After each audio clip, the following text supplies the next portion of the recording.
High friends, S S Rajamouli. S S Rajamouli అసలు మన భారతదేశంలో నెంబర్ వన్ డైరెక్టర్. అసలు మన భారతదేశం సినిమా ప్రపంచం మొత్తం ఎంత గొప్పగా ఆడించాడో ఆయనకే సాధ్యం.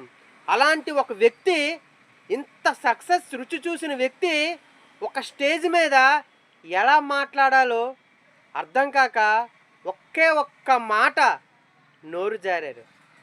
సో ఆ మాటని పట్టుకొని చాలామంది, ఎంతోమంది ట్రోల్ చేస్తూనే ఉన్నారు.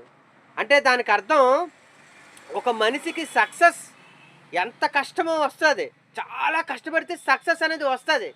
కానీ ఒక్క మాట వల్ల సక్సెస్ మొత్తం డౌన్ అయ్యి అసలు వెనక్కి తిరిగి చూస్తే నీ యొక్క పేరు కూడా పోతుంది.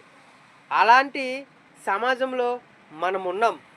ఆయన ఆ మాట ఎందుకు అన్నారు అంటే, ఆయన ఎంతో ఇష్టపడి, ఎంతో కష్టపడి,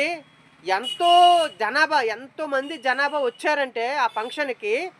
ఆ ఫంక్షన్ చాలా గ్రాండ్గా ఉండాలి. అంటే ఫస్ట్ ఇంప్రెషన్ బెస్ట్ ఇంప్రెషన్ అని తెలియజేయాలని ప్రజలకని ఎంతో కృషి చేశారు. అది అనుకున్న టైంలో అవ్వలేదు. ఎవరికి నిందించాలో తెలియక అతని నోట్లో ఆ మాట అయితే వచ్చేసింది. సో అది రావడం వల్ల ఆయన బ్యాడ్ అయిపోయారు.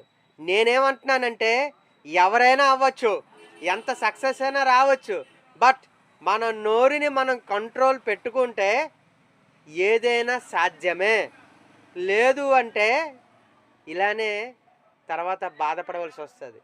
సో మన నోరుని మనం కంట్రోల్ పెడదాం.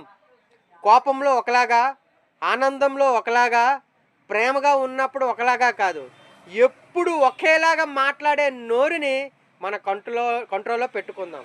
బాయ్.